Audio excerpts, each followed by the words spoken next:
कक्षा 12 समाकलन के बहुत ही इंपॉर्टेंट सवाल बताने वाले हैं, जो बोर्ड परीक्षा में 5 नंबर पूछे जाते हैं। ऐसे सवाल हमारे जो हैं, वे कितने नंबर पूछे जाते हैं? 5 नंबर पूछे जाते हैं और 8 नंबर वाले सवालों के लिए आपके लिए अलग वीडियो बना दी जाएगी।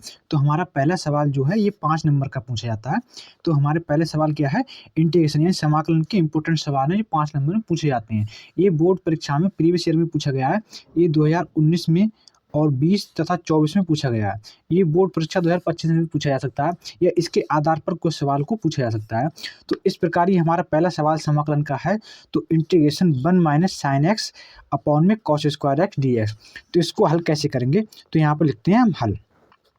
ये हमारे बोर्ड परीक्षा में 5 नंबर में पूछे जाते हैं सवाल। तो प्रत्येक के बटे में हम कॉस एक्स रख लेते हैं, यानी कि हम इसको टर्म को अलग कर लेते हैं। तो साइन एक्स के अपॉन में कॉस एक्स रख लेते हैं और ये dx, क्योंकि cos x क्या हो गया? cos स्क्वायर एक्स हो जाता है। तो इस प्रकार क्या है हमारा इंटीग्रेशन 1 अपॉन cos x क्या होता है? 1 अपॉन cos x होता है sec x dx minus integration, और sin x upon cos x क्या होता है? tan x होता है, tan x होता है। और इस प्रकार ये dx हो गया हमारा। यहाँ प्रत्येक के बटे में रखेंगे तो ये cos स्क्वायर हो जाएगा, ये cos स्क्वायर, तो यहाँ पर ये tan x और sec x हो जाएगा। क्या हो जाएगा? sec x dx, और ये हमारा sec स्क्वायर x हो जाएगा। तो इस प्रकार हमारा sec स्क्वायर x का समाकलन क्या होता है? यहाँ पर लिख देंगे हम समाकलन करने पर। क्या करने पर? समाकलन करने पर। तो sec स्क्वायर x का समाकलन क्या होता है? tan x माइनस का, और tan x sec x का समाकलन क्या होता है? केवल sec x प्लस सी। ये बोर्ड परीक्षा में 5 नंबर में पूछा जाता है। इसमें हमारी एक मिस्टेक हो गई थी, ये प्रत्येक के बटे में cos स्क्वायर एक्स आएगा, क्योंकि ये इसकी टर्म अलग है। तो इसके इस प्रकार क्या हो जाएगा हमारा 1 अपॉन cos स्क्वायर का हो जाता है, sec स्क्वायर हो जाता है। तो ये बोर्ड परीक्षा में 5 नंबर पूछा जाता है। और हमारा दूसरा सवाल क्या है? इंटीग्रेशन cos स्क्वायर cos की पावर 4x माइनस साइन की पावर 4x। तो इसको हम क्या करेंगे? हमारा एक फार्मूला होता है ए स्क्वायर माइनस बी स्क्वायर। क्या होता है? ए प्लस बी और ए माइनस बी इंटू में होता है। तो इसको हम लिखेंगे यहाँ पर हल। इंटीग्रेशन अगर इसको हम तोड़ते हैं तो इस पावर क्या हो जाएगी? कम हो जाएगी। तो यहाँ पर cos square x plus sine square x, एक बार प्लस में लिख देंगे और एक बार माइनस लिख देंगे, पावर को कम कर इसको आधी कर यानी पावर को हम क्या कर देंगे? आधी कर देंगे। तो 4 की आधी क्या होगी? 2 हो गई। तो इसको दोबारा लिखते हैं cos square x minus sine square x, और ये हमारा dx। cos square x plus sine square x क्या होता है? हमारा 1 होता है। तो इस प्रकार इसे 1 हो गया, और हमारा क्या बचा? cos square x minus sine square x dx।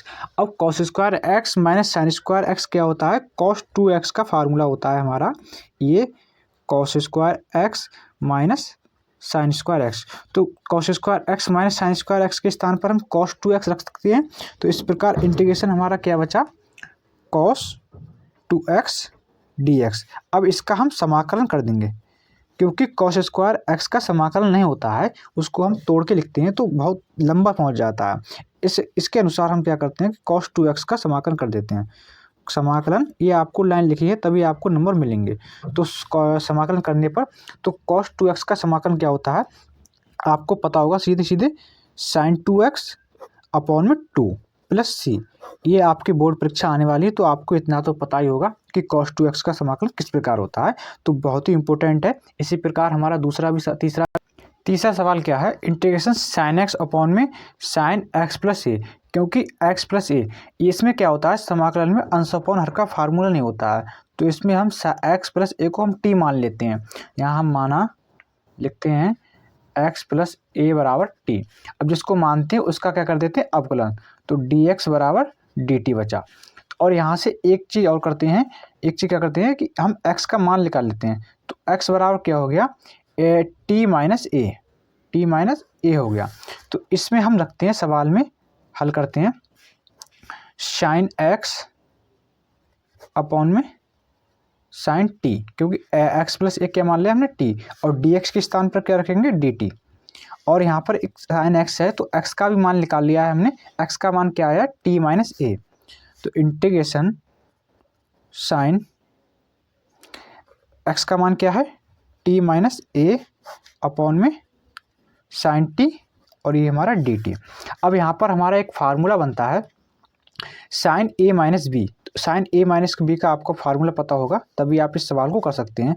तो साइन a माइनस बी का फार्मूला क्या होता है, साइन t यानी कि sine a cos b minus cos a यानी कि cos t sine b, sine a upon में क्या है हमारा साइन t है, साइन t इसके अपॉन में रख देते हैं और ये हमारा दूसरी टर्म है तो इसको साइन t इसके अपॉन में रखते हैं, यहाँ पर dt हो गया। यहाँ पर हमारा क्या हुआ, साइन t से साइन t कट गया और cot t upon sine t क्या होता है, कॉट t हो जाता है।